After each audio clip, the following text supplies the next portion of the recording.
Another video lesson. On this video, let's have the cardinal and intercardinal directions in Tagalog. Let's start. Hilaga, hilaga, north.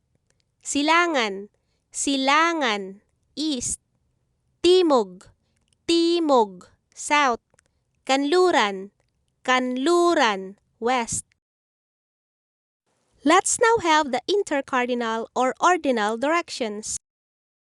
Hilagang silangan, hilagang silangan, northeast. Timog silangan, timog silangan, southeast. Timog kanluran, timog kanluran, southwest. Hilagang kanluran, hilagang kanluran, northwest. Let's have examples. Mula sa silangan si Ara.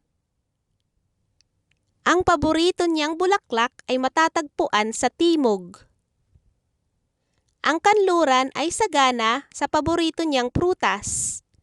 At nasa hilaga naman ang paborito niyang isla.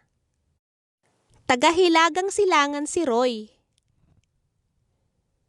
Mahilig siyang pumunta sa timog silangan dahil doon matatagpuan ang paborito niyang hayop. Sagana naman ang timog kanluran sa paborito niyang prutas.